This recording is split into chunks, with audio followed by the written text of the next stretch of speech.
So today, this is Dynamic Dads with Dennis Jenkins. I have my guest on today is James Woodruff out of North Carolina, and we're going to talk. Be very transparent, but I want to remind you that Dynamic Dad is full of energy, positive attitude, and new ideas. And so today, I have my brother James come on, and he's going to be transparent about being a single father. Raising a young lady, and how that lifestyle looks to him, and just all the things that he's went through in his many years of being a father. So, my brother James, man, talk to me. Tell me what's going on. Not too much, man. Just in quarantine with everybody else. Just trying to do the best I can to count the blessings and just be grateful for the job I have, the opportunity to be able to work from home and just still try to maintain and strengthen relationships in the midst of all of that. Yeah, that's great, man. So just give me a little bio about yourself. I got something on you. You told me about where you were from Buffalo, New York. I mean, that cold state up there. But now you're down there in the mild city of Charlotte, North Carolina, the Queen City. But just tell me how you got to where you are right now, man. And give me a short bio, quick bio, your upbringing, sort of say. And then we'll jump into the interview. Now I'll go real deep into, pick out the gems in the story if we may need to, all right? Cool, man. Yeah, man. I was born and raised in Buffalo. And let's see, right so Jada, my daughter, she was actually born going into my sophomore year in high school. I was 15 years old when Jada was born. She was born in Flint, Michigan, which is I can't tell you how many hours away it was, but wasn't there for the birth. My mom and I ended up catching a bus there to see her about 2 weeks after she was born, and then it was a blessing for her to come back to Buffalo and kind of stay there, man. So it was my mindset when even I knew she was gonna be born. I told my mom like I'm done, with sports. At the time I was played 3 sports: football, basketball, track. I'm done. I'm just gonna take care of her. Go to work, get some funds in, do the best. And my mom being my mom, and just kind of being a young parent, had it not been for my mother and my family, it definitely would have been much harder. But my mother was like, "No, you're not. You're going to be 15. You're gonna play sports. Just continue to do well in school. We'll get through it." So I just remember the days, man. Just coming in after practice or whatever the case was, and studying, um, and just watching her, feeding her in between. I still got pictures of her falling asleep in her jumper while I'm studying, things of that manner. So it was a blessing, at the same time because it strengthened my focus, I should say. And I didn't say it redirected my focus; it strengthened my focus because I was just always I went to one of the best high schools, actually the best high school in Buffalo, Hutchinson Central Technical High School, just home of the engineers, and the workload was just kind of there, just for us as where we were trying to be future engineers, and then trying to be a teenage father as well. Wasn't always a single father. I want to make sure I put that out there. Mother was there. Mother was there through the high school years, and the single father ordeal. That I can talk about that later and how that came about. But it wasn't as if like her mother wasn't ever like in the picture or what have you. So anyway, it was a struggle for me leaving Buffalo to go to college because Jada was about 2 when I left to go to college. However, I did pray and thought about it, and it was just kind of like that's me leaving will probably be the best for both of our futures. Not getting caught up in different things, at home or anything in that manner. So I left and went to West Virginia University. Well, let me ask you a question before we go too deep into that. Can you hear me pretty good? I can hear you great. How about you? Can you hear me all Yeah. right? Yeah, I hear you good. So let me ask you that, man. Let's back up a little bit, man. I hear you talking more about your mother. So were there any were you grew up in a single household, or did you have a father figure in your life? Let me Yeah. tell me a little more about that. Okay. Yeah. So I can't. So my biological father was not particularly in my life. I'm actually. Hmm. I can say it. I'm actually about to start writing my book on basically just that, becoming a man without a father. That's awesome. So to even to think about that and kind of like where I am like right now in the book, I'm kind of on that ordeal. I didn't want to make it seem as though I was fatherless, so to speak. But so just to back up, no, my biological father wasn't around much. I don't remember much of any. Don't have any like real like childhood memories or anything like that. You know, I even spoke to my mom about it, and she said he was there, came around here and there. Come to find out, I think probably like before I was like four, had actually been living, with my mom. And like I said, I don't remember, any of that.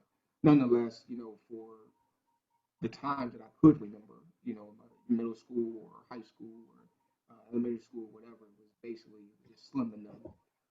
So there was a guy, and this is who I call my stepfather.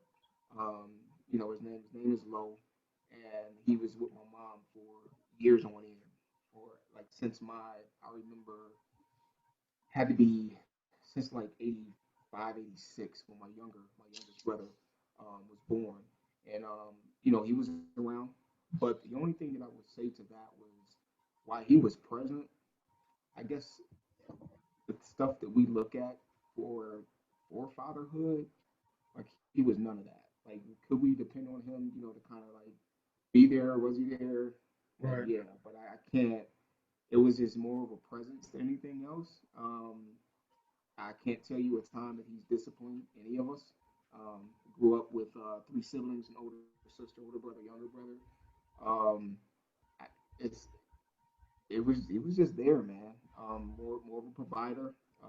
Definitely was coming to support events when he could, anything like that. But I can't necessarily say like from my childhood, this is what I took from him as a man. Right. So However, I give him the utmost respect for being there for sure. right. So let me ask you this. Like I said, there was a presence, but there wasn't that father figure, love. I guess that structure that you would get from a father. So how did that leave you, man? I mean, so you have siblings, and you guys are living, all living around together. Like I said, he was there supporting in a certain manner. But what about your heart? How did that, tug on your heart as a young man, not having your father to talk to or having that love? Did you feel some kind of way abandoned or something like that? So I can't necessarily say I wanna say that I think I had the same feelings any young fellow would, in regards to like, why is my father not around? What he doesn't love me or anything in that manner.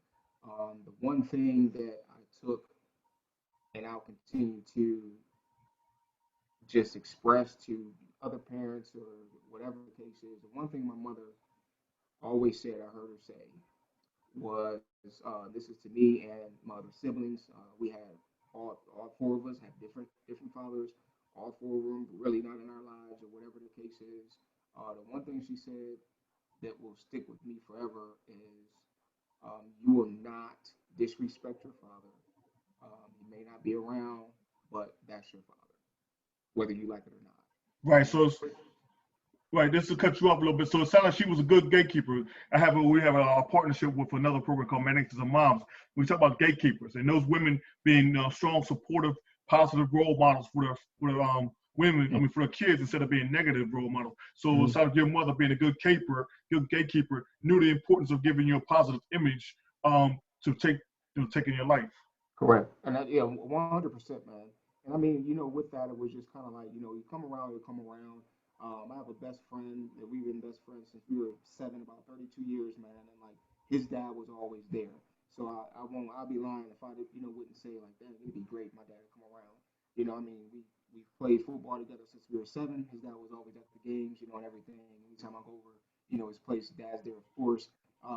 So I did, have some bitter, some sorrow, in my heart, but I'd like to think that I channeled it, pretty good. The mindset that I kind of had was there's not a father figure here, and this is including, my stepfather. I'm going to be the man of the house, and that's what it was, whatever that looked like to me. So I think that probably is the reason I love cleaning. I love doing the domestic stuff. You know what I'm saying? So that was just my thing, and it was just like I just want to be the best child that I can be, for my mom. So as I want to encourage other young men that grow up and don't feel as though they have that in-house father or that father that's going to be around or what have you. A couple of things that I was able to do and is grateful for. Like I said, I started playing football when I was six. So I tapped into a lot of my coaches, and I think again, just kind of thank God for my discernment, if you will, on what to kind of hold on to and what not. It was, they're there. That was some attention, if you will, just kind of from a male figure, they're reinforcing, some good things that you're doing. So I look forward, just kind of going to practice. And I think that some of my mentors and even my godfather, if you will, kind of later on, just having that impact on my life. Same thing through high school. My high school football, basketball coach, it was like men like him and my godfather that, just kind of continue to push me along the way. Yeah. So now you go through, those teenage years, those very important years, that you need as a young man in your life. That's kind of like molding you into a manhood, and you have accepted this role early. So you had some kind of a mindset of not saying what a man should be, because you're still still growing to maturity. So you said that you had a child at a very young age. So therefore, you even though you had some kind of structure, something led you up to having a child at a young age. And what was that experience like? Having a child at a young age.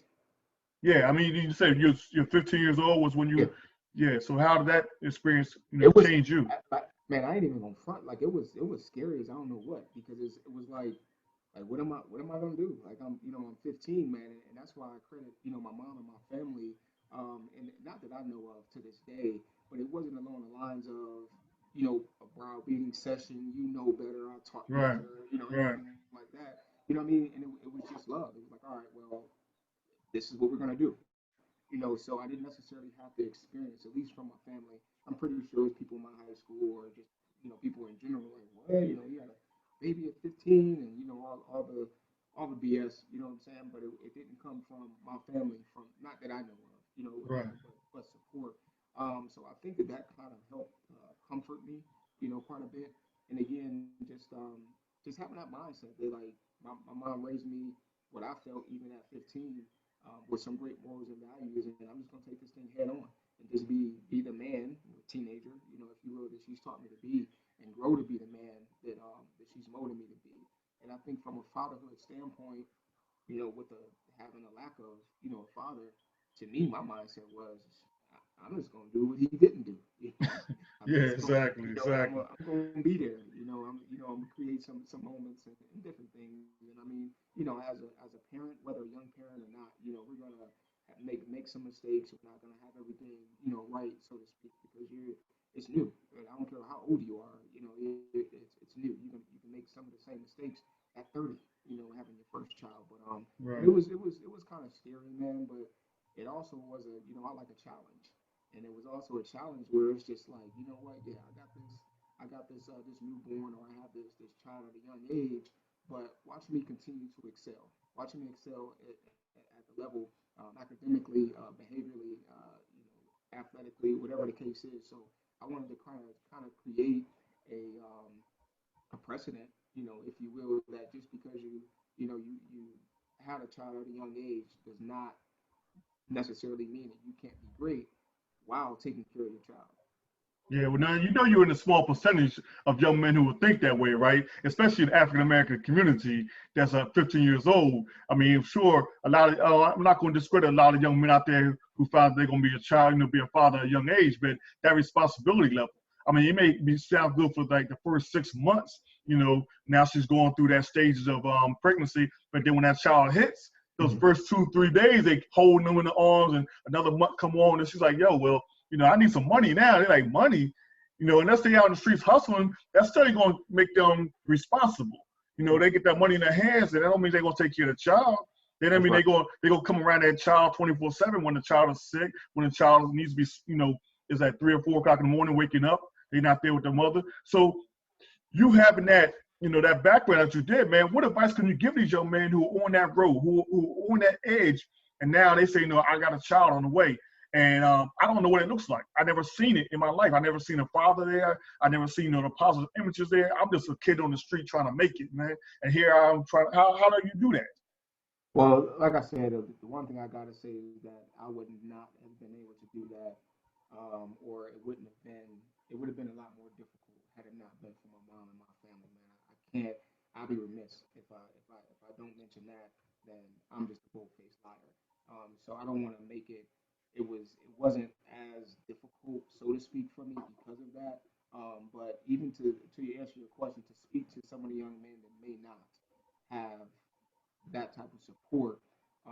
The other side of me, and maybe what might have helped, the situation was that I was willing to do whatever. I wanted to stop playing sports and go ahead and get a job. My mother, she didn't want me to work in high school. She wanted me to be an excellent student. And I can appreciate that, from her. Could I still have worked? And I ended up getting a job anyway. Hmm. It wasn't intentional. We were doing some volunteer work and they started paying us. Like I said, I mean, my mindset was being open to doing so. So for the young men that kind of come into that situation where you're about to be a young father, it's really time to change your mindset. You know what I mean? Fortunately, it's really not about you anymore, and then that's the mindset that you have to have. Everything that you do, every decision that you make is about this child. So if you're not going to school, if you're selling drugs, you're out here, you're doing whatever the case is, whatever end up happening to you is going to be a direct reflect on what happens with that child. So the mindset for it is kind of like, all right, well, what is my child worth? Is my child worth not seeing me? Is my child worth me not excelling in school? So basically, I wanted to walk the path to where when Jada grows up, she know this is what her father did, even at a young age, was still able to go to one of the best high schools in Western New York, get a college degree, be involved in this, and this, and kind of pave the way as to what it looks like, just as a young parent, or even just a growing child, growing to an adulthood. Yeah, but you had those values, man. Now we know in the inner city, a lot of times those values are not placed in those young men or even young women for that fact, that go into say, and I'm staying right here a little bit, I like to say you got a huge resume, so I'm not going to discredit you on that, that you get a chance to talk about that, man. But I know that you work with youth as well as we did. That's why we first met was in BAM, becoming a man. And we can talk a little about that later on. But that maturity level that you had at an early age, man, set you apart. Set you apart from a lot of these young men who are going through these issues. We understand how social media has made things so quick. We Yeah. hear the TikTok is only like for a few minutes, Mm-hmm. but then everybody gets whatever they can get in there in a few minutes, and then it's like, wow, that was a big moment. So it's Mm-hmm. not about the long haul for our youth right now. It's that short term. And Yeah. we understand that being a parent, that's a long haul. That's Mm-hmm. 18 plus years. Don't think about 18 years and I'm done. What I'm saying, Hey, with nah, child you're never support or like done. that. No, this You're is a never done. lifetime, and so we Never got to done. change, like you said, the mindset has to change in the young men early, even the young ladies who are thinking Yeah. it's cute to be pregnant, it's cute to have a child, that looks cute to you, but they don't understand the consequences of being Right. cute and pregnant or being, young and having a child when you're not mature enough to handle responsibilities. Mm-hmm. So I mean, again, man, I can't just the help from family, mom, just those mentors that I had. So maybe it wasn't an ideal situation where it said I come up into not having those things. So I guess what I would say to those that don't have the support is to try to. I mean, and that's why it's important, man. We even talk about it as men now in 30s and 40s, where you have to have a support system. Yeah. And I mean, you have to have some people around you that want to see you win, that has your best interest at heart. Whether it's your coaches, whether it's your friends' parents, or whatever the case is. And a lot of times our youth fall victim to the streets because that's where they see people loving them, or what they Hmm. think is love. And then also, that's where the easier money is, and things of that sort. But when it comes to you having a child, man, you have to think, what is it worth? Is it worth me going to jail? Is it worth me being killed, or whatever the case is, man? And you have to change your mindset to the betterment of the child. And I can't express that enough. And I mean, I don't care what background you come into. That's why we're telling our stories. The lives that we live aren't necessarily for us. It's so that we can share the stories, we can share our testimonies to hopefully help somebody else. So it may be, somebody might hear this interview, and 20 youth might hear it. But if it's one person that says, hey, that's some good advice, I'm gonna go ahead and change it, then that's what it's all about. But if I didn't go through what I went through, be transparent enough and not ashamed of the fact that I had a daughter at 15 years old, then they wouldn't be able to hear my testimony. They wouldn't be able to hear my story and have the opportunity to change their lives. Yeah, and that's great, man. Like I said, for men to open up like that, man, is important. It's important for us as men. I don't care how old you are right now, but if you accept the role as being a man, and remember when we had BAM, do you remember the motto that we had in BAM? You remember that motto, 1 Corinthians 13, chapter 11 First verse? Corinthians, yep. Verse 13, yep. As a child, I thought as a child. Yep. Remember all that, man. Yeah, and I still use that today when I'm And talking I to. rid of my childish ways. Yes, sir. Yeah, I still use that when I talk to men on the street, so-called men on the street, when we having a discussion about whatever topic, and I want to, set the gauge of where they at. You know what I'm saying? I want to test the waters before we go too deep. Before I open my mind up and open my heart up to you, I want to see what level, what playing field are we at. If we still at that Yes, boy sir. stage, now I got to talk to you as a boy. If I understand you elevated, you transformed yourself and you're a man, I can talk to you with maturity. You know what I'm saying? Yes, So I sir. asked him, first of all, man, I said, not to be religious or not to be spiritual, because I don't want you to think I'm going to have to start preaching to you. I just want to know a question. I just want to know if you know this one answer. What does 1 Corinthians 13, chapter 11, verse say? And they say, oh, man, I don't read the Bible. Well, you may not read the Bible or not, but I'm sure you heard it. But if you haven't, let me explain to you what it says. And I throw the whole verse at him. So then I asked him again, okay, now, like I said, I ain't trying to go spiritual, but I just understand you don't read the Bible. That's cool. That's your choice. Now that I gave you that, tell me which one are you? And that's when I lose them. I either lose them or I gain them. You know what I'm saying? It's like, it's like a punch in the chest. You know how we back in the days, play a little game and hit you in the chest, see if you can take it. Oh, all right. Let me come back at you. Yep. So right there, that's a gauge. That's what let me know, did you transform? And that's pretty much what you've been talking about this whole time. You transform at an early age to say, I'm going to be responsible. And you have values. You have people around you that say, look, you don't want to run. You don't want to wait from your responsibility. You're going to stand right here and you're going to face it. And that was important, man, because it was like I didn't want to disappoint my mom. Even though she may not have said it, I'm pretty sure she was very disappointed that here I am with a daughter, child at 15. So my mindset really was like I've always wanted to make her proud anyway, but it was just like, all right, this is a huge disappointment whether she said it or not. So let me take some things to another level and show her and the world, the naysayers or whatever the case is. And it may not have been anybody saying that I'm horrible because I had a child. I don't know, but nonetheless, in my mind and my heart, I just wanted to be a great student while being a great father. And again, I know it's going to come with some different things or what have you, but having an open mind and open heart to accept those challenges, and just be great for her, man. That's really what it was all about. Having her come to college and come to my track meets and my football games, or WVU up all night, having some tape, some footage of her like dancing and stuff for her to see what college looked like and all that. Like those were the moments and those experiences, man. I go back and listen to go back for some of the games and my teammates like, man, I remember when your daughter used to be here for the summer, this and that, man. I mean, it's just like that's those are the memories, man. Just kind of creating the foundation for her to build on. Yeah, and as you transition to that, man, I mean, I'm glad you jumped to that point because I want to you express how you have put this mark of excellence on yourself. Even though you had a responsibility being a father, you still stay focused on your career. Obviously, you were above the rest as far as being a student athlete because you said you went to college. So tell me a little bit about that, man. How did you transition from that college? Did you get a scholarship to go to college for track or football? And how did you make that huge transition? To keeping your grades up, first of all, I commend you on that to get that scholarship or even to get into college.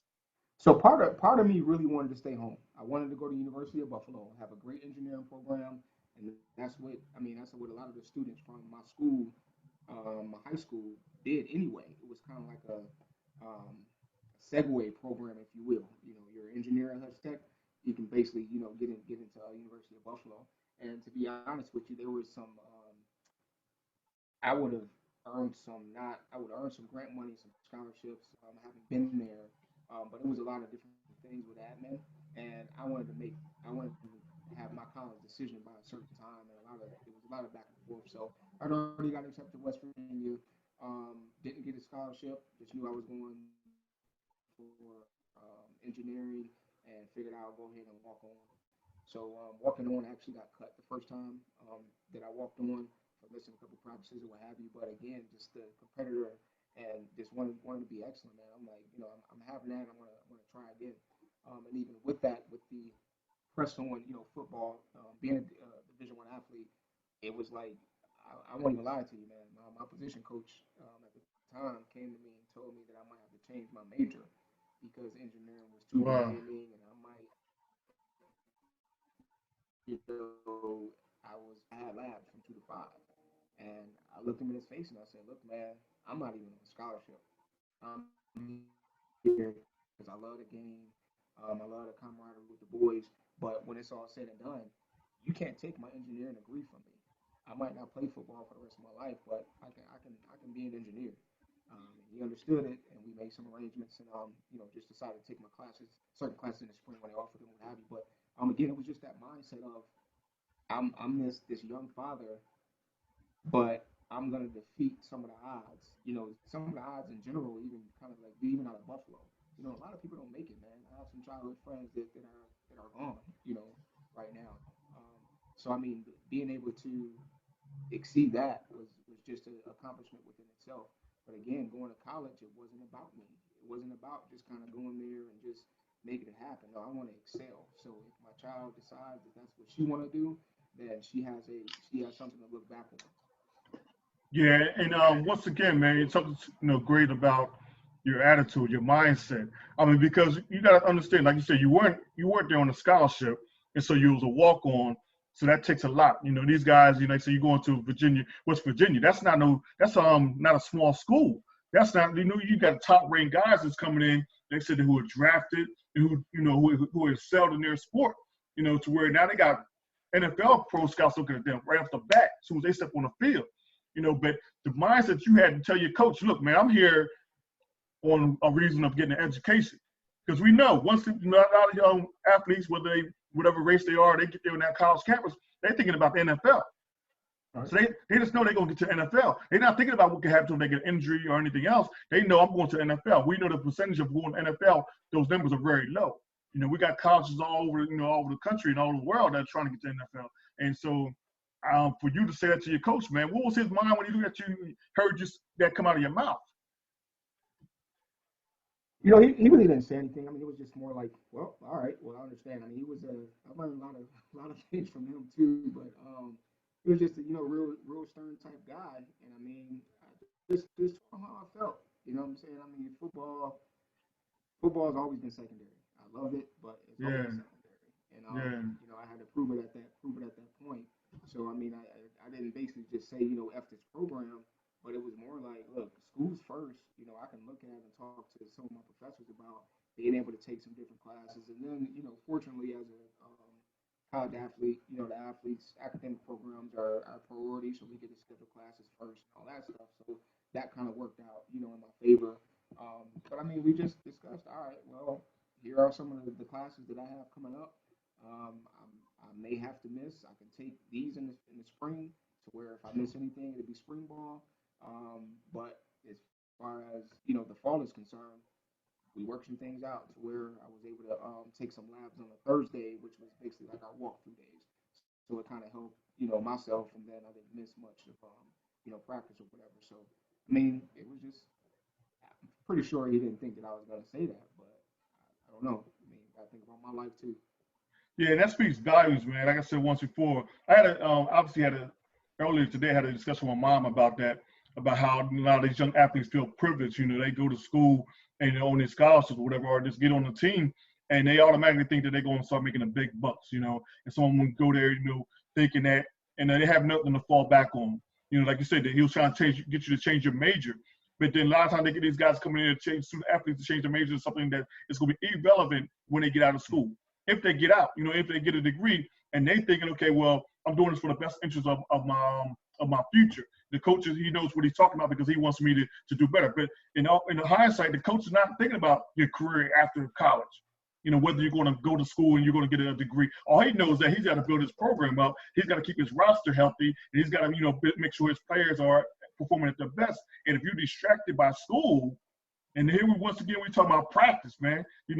Ivan Allison made that thing, famous, that word practice. Well, you got these young men who are coaches saying if you're gonna be at practice to get prepared for the big game, then you're not useful to me. But here we talk about I got a class to go to tomorrow. Don't you want me to go to school? Yeah, I want you to go to school, but we got a game coming up, bro. So you gotta make a choice. What do you say to those young men who are facing that choice like that? It's tough, man. I mean, you really have to stand your ground as to what you want to do. I received like two scholarship offers, like to like D2, D3 school, what have you, and I chose not to go because they didn't have my major. So again, it was just the mindset that I had. Like I always think, sometimes like, man, like what would it been, if I had went to that school, a much less competitive school, I probably would have started, I probably would have had this and this, whatever the case is, man. But I would only been doing it for football. After 4 or 5 years, I came out of there playing football without an engineering degree. Like I'm not, I was so focused on what that goal was, not just for me, but for my child, that it was just like, nah, like this is what I have to do. So to answer your question in the sense of whether it's coming from a student athlete that doesn't have a child or do have a child, it's tough. What I mean? Because you don't really want to tell some of these athletes like you want to be real with them. We talk about NFL. NFL stands for not for long, right? Yeah, You want to give them that. You want to give them those percentages. Like it's so many people that just don't, make it. But at the same time, you don't want to shortchange their dream. The only thing I tell some of my students,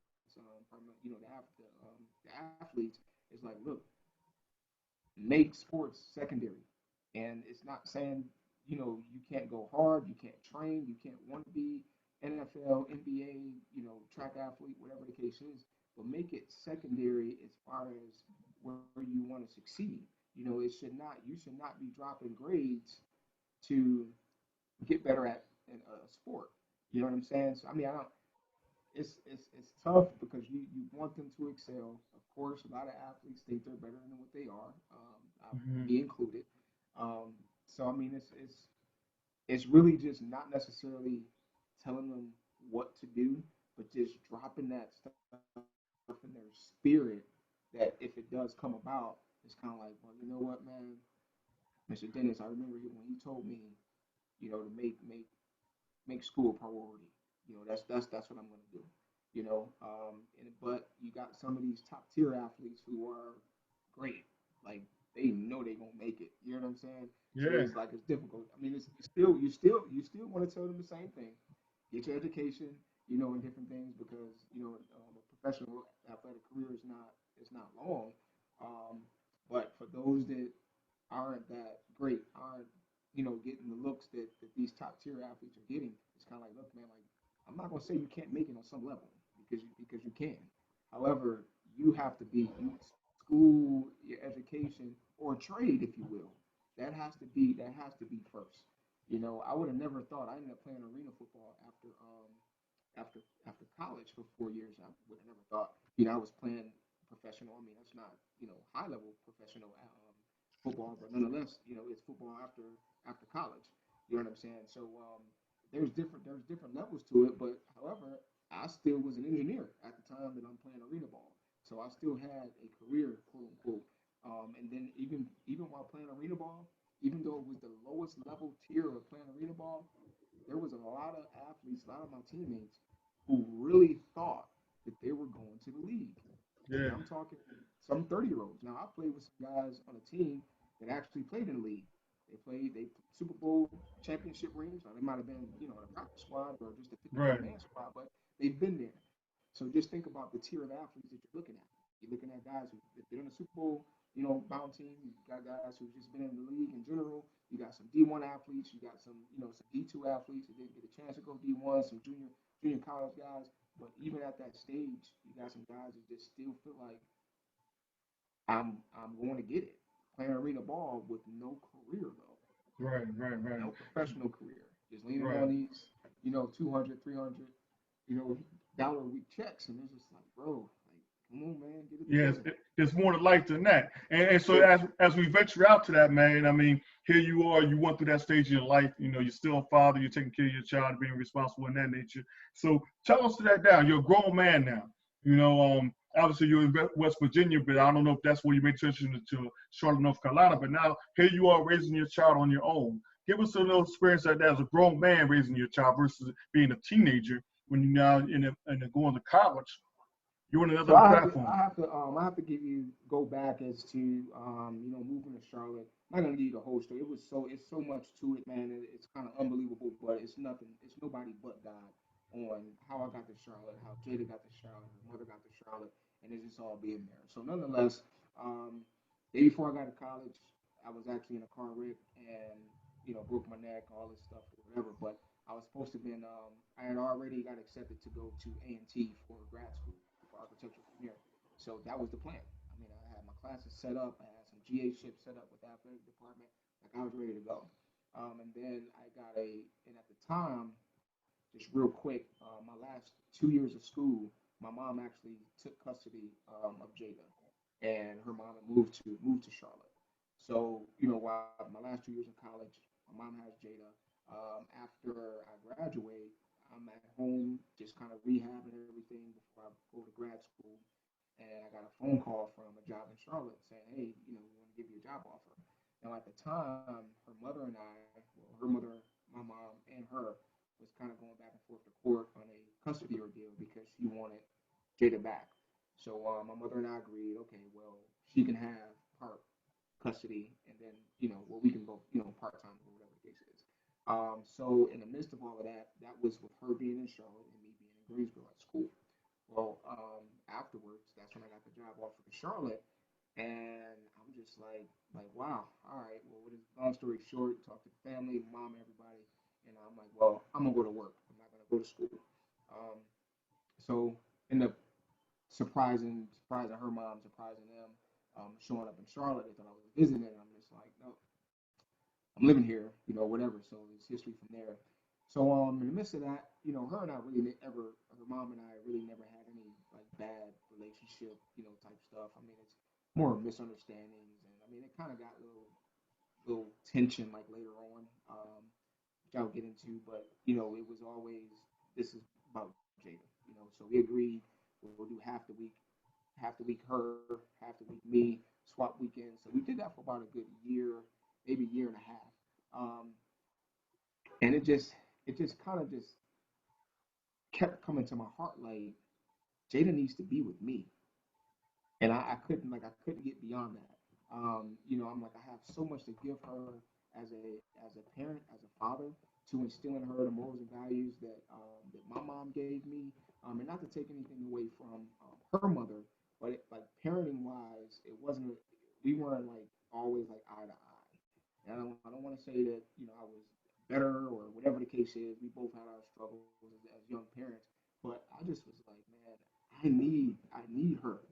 She need to be with me full time. So I just went to her mom and I said, hey, what do you think about her being with me full time? You don't have to. I don't need anything. I'll put her on my insurance. You don't have to send money. You can send if you want to. We never had any type of issues prior to years later when it got a lot of attention as far as like child support or anything like that. I'm like, look, you don't have to worry about anything.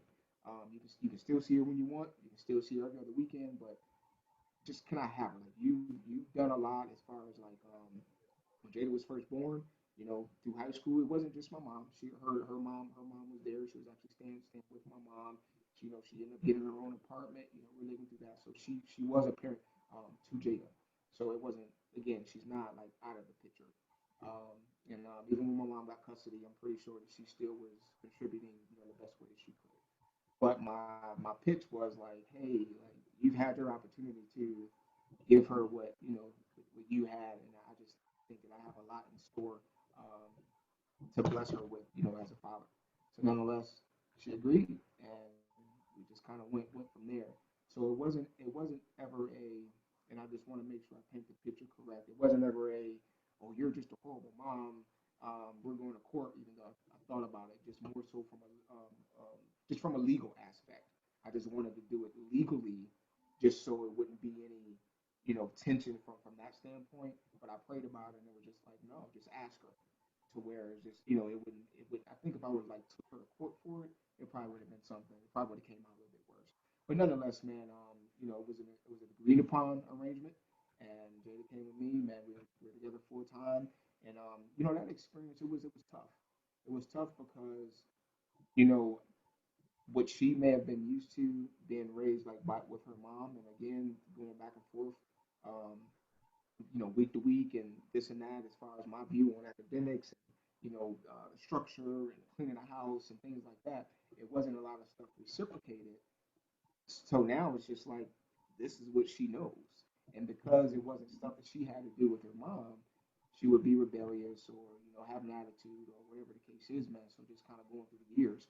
But the one thing that I stood with was I'm gonna be your father. Like I don't care if you don't like me, so to speak, but I know that I have your best interest at heart, and I know that I'm giving you some good stuff. Now I'm gonna make some mistakes or what have you, and that's okay. But I know what I'm doing to you and for you is for your good. So you just don't like it. That's just we all have teenagers and middle schoolers or whatever that they kind of deal with that, man. So it began to get pretty tough because I wanted this type of relationship that she just did not want. Like I wanted her to love me, man. I wanted her to come talk to me about anything, um, and she wouldn't. And she still had this envious mindset of like her mom. And the one thing again that stood with me that I had to tell her was I didn't talk any well, I didn't tell her, but the one thing that stood with me is that mom I never heard my mom talk bad about my dad. Ever. Right. And I'm like, despite of how I might feel about her, she will never hear me intentionally say anything bad about her mother. She'll learn all that stuff by her own on her own. So that was one thing that I had to take back. And then, as she started to get older and started going by her mom more, like she started to see the different things, what have you, and they kind of developed their strain, and she kind of wanted her back. We tried to go back with the switch thing, and it didn't work because she's grown into a whole different person. It's not the same person, it's the same little girl, anymore. So there's a lot of tension there, and I think that that's where the tension between her mother and I began. But like I said, I don't like conflicts, so it was more like, you know what, don't even worry about her. Like, just give her to me. You don't have to worry about seeing her ever again. If you don't want. But Right. there was a fair share of struggles, man, because Jada did not like me. She did not like me, man. Right. So what I'm hearing is two different things. One, maybe the co-parenting, and then we talk about the transition of the bonding period between you and her, because like I said, you went through so many different stages in your life, so that bonding period never really got to really good connection, and she got a good bonding with her mother, and pretty much allowed her to do whatever she wanted to do. Here you come with structure. Yeah, so I mean, and again, my mindset on that, man, was, and I tell it to my parents now, and I say it everywhere. My philosophy with raising Jada was, you can hate me now, but you're gonna thank me later, as long as you get it when it counts. And when it counts means she's on her own and she starts certain things happen, she can reflect on some stuff and be like, my dad told me this. Now she's still gonna do what she do. That's what we do as individuals and as young adults. But nonetheless, like that was just my mindset. And I told her like, I don't have time to be your friend. And as she's 23 now, I can be your friend now. We can talk about different things, but right now I'm gonna be your father. Whether you like it or not, that's just who I'm going to be. I'm not here to try to win you over. I'll win you Right. over, some other time. Um, and then what really happened, what really changed me, Dennis, was when I really just gave it to God. Like I knew that I couldn't do it anymore, and I was just like, God, just please show me who I am. Show me what I'm doing wrong. If I'm not doing anything wrong, just give me the endurance, the patience to continue doing what you've instilled in me to be the best father that I can be. And I just pray for her, like that she'll just see it. That she'll see that I genuinely just love and want the best for her. Right. And again, it was more issues in middle school or high school to a degree. It was like a breeze because it was like she was getting it. She Yeah. got it Yeah. and she was getting all the different things and she was understanding it a lot better and she was seeing it a lot more. Um, But you know, it's parenting is not the easiest thing. It's not there's not a I mean there are books, but every situation is different. Right. So if you can, man, just try to sum it up to now, right? Your daughter's 23 years old. Um, like I said, you're mentoring a lot of young men as well as men as well. So can you sum it up to how you, James Woodruff, has evolved to be this person that you are, a spiritual man, a father, a mentor? What does that look like?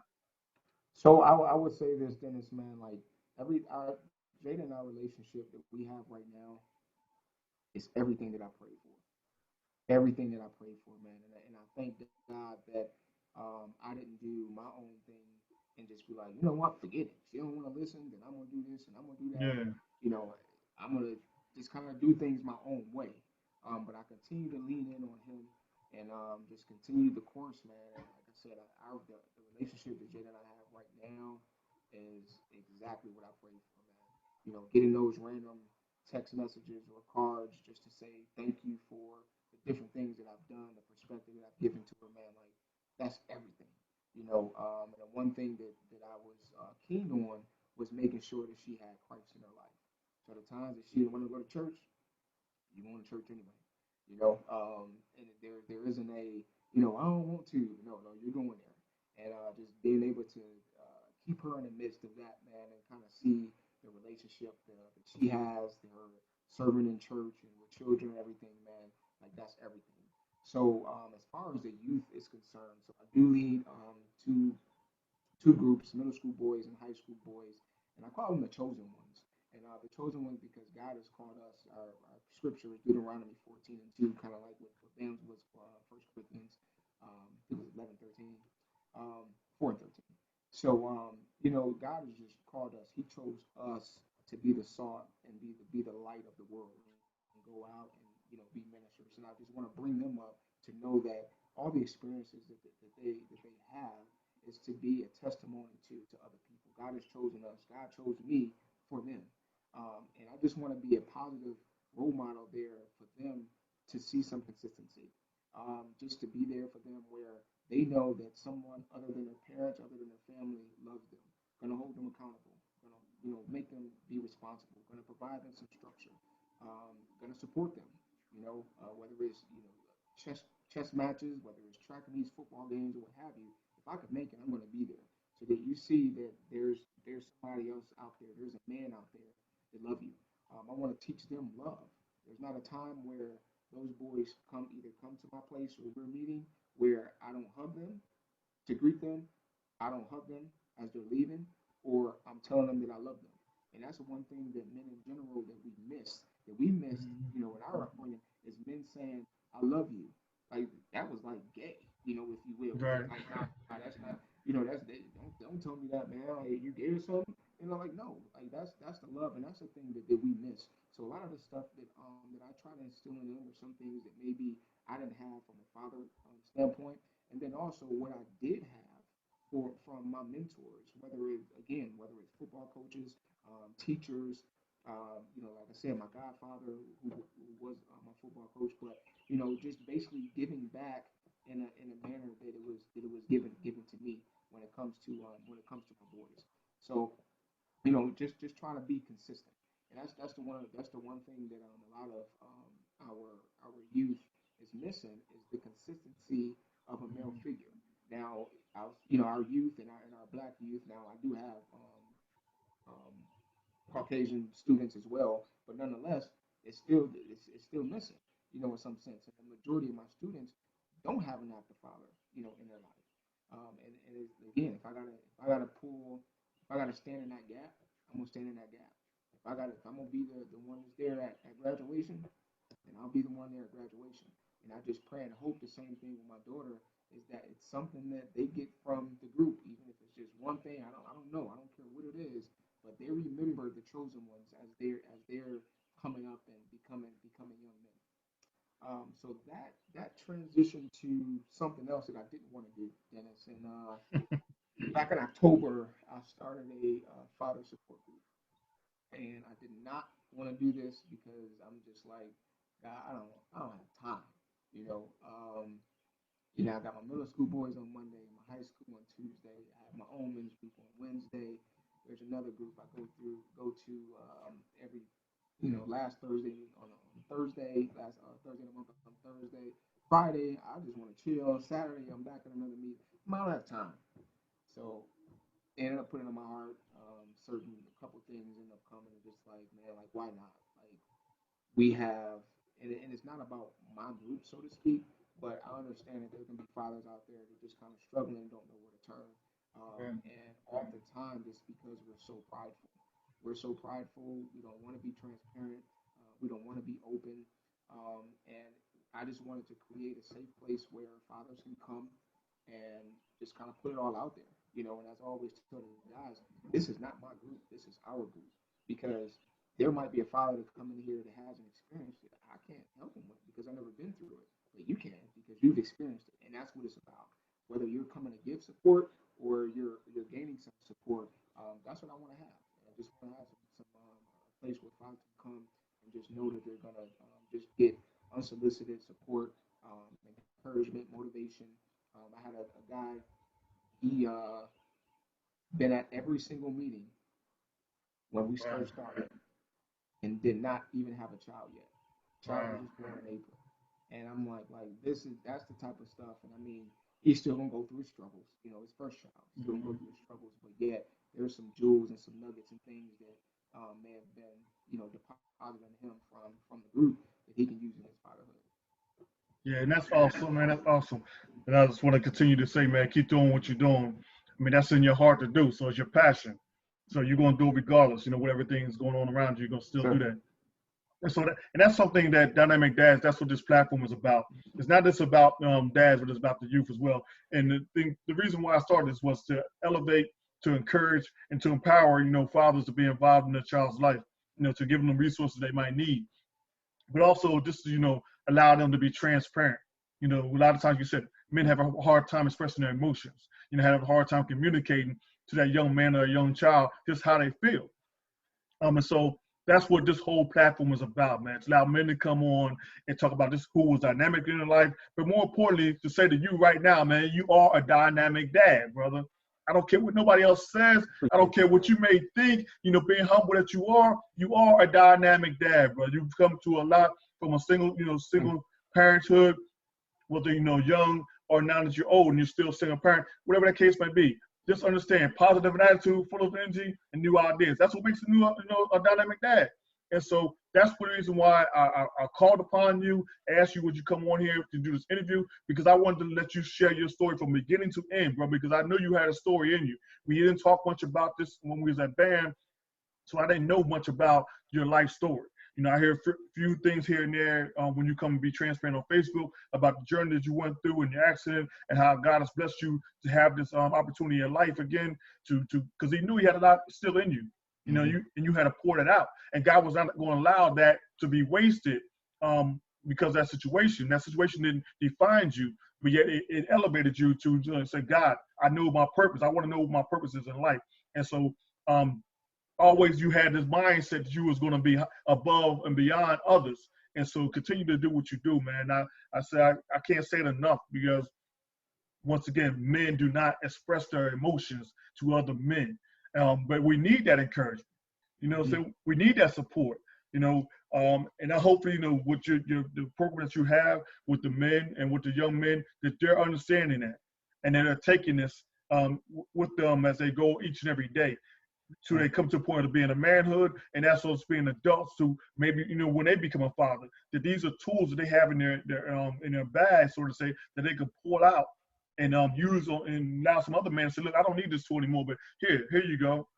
Take this tool with you because you're gonna need that. Put that in your bag. You ain't gonna, like you said, the young man that's in your group didn't even have a child yet, but he needed some tools. He said, I want to eventually have a child, so I'm not gonna Right. wait. I want to get these tool belts down. I want to build my tools up now so that when I open my garage up, man, I got like Sears catalog. I got all the best tools in the house. Now I know how to use them. You know what I'm saying? So that's great on your part, bro. Man, I certainly appreciate it, man. Everything you said. I can't thank you enough for just giving me an opportunity to hear my side, and I appreciate you creating that platform and recognizing dads who you feel as though is dynamic, and just kind of putting it out there. You know, I mean, because it's a sad story where it's just like, you know, the fathers are, especially black fathers, are absent, and you know, fortunately, unfortunately, it is in a lot of sense. But there are some great black fathers out there as well, man. So I appreciate you even thinking about me and recognizing me as a dynamic dad. Again, thank you for the platform that you've created to showcase that. Yeah, no doubt, man. Like no doubt. Like I said, we got to reach back. I mean, like I said, when BAM, that's what it was about, man. We all come together. We all support each other. Now, unfortunately, it didn't reach the plateau that in my mind, that I envisioned BAM to go to. But nevertheless, there's some, you know, a lot of great men and a lot of great young men in there that went on to do some good things, man. And so once again, man, I don't want to take up too much more of your time, but I do appreciate you coming on to Dynamic Dads, full of energy, positive attitude, and new ideas to be transparent with the guests, man, and let them know just who James is. And if you got any last parting words, man, it's your platform. Go on and say what you got to say. Anything, you know, how to find you, your book deal, whatever they might be able to do to be in touch with you. Man, again, man, it's, just appreciate you. As far as I'm concerned, you can find me on Facebook. I think it's James Woodruff. On Instagram, it's WVU Noop. There, as far as the book is concerned, just kind of started writing in. It's really been not anything that I kind of put out there, so a lot of people really don't know where I'm going with that, and it's been many years in the making, probably, and I don't want to say making, but it's been many years of just kind of thinking about that, and probably over 14 years, and it wasn't up until last year where I felt like God was like, this is it.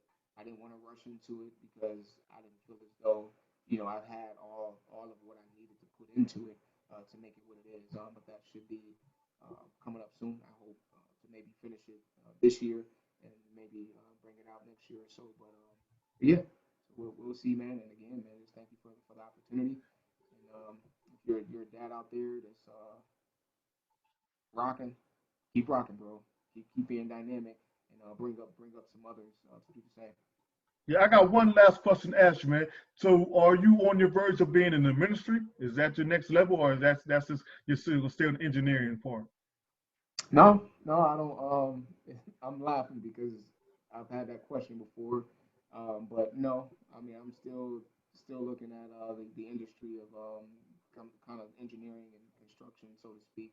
I'm currently a design manager with Hendrick Automotive Group, so that's what I've been doing. But I don't, even though I may not be quote unquote working in ministry. My ministry is to build up the youth and build up others. So I mean, I will continue to attack that all day because I know that's my purpose. But as far as working in ministry, I don't think I'm quite there yet. Yeah, He hasn't no, told me no that. doubt, man. He hasn't I told me mean, that one you, yet.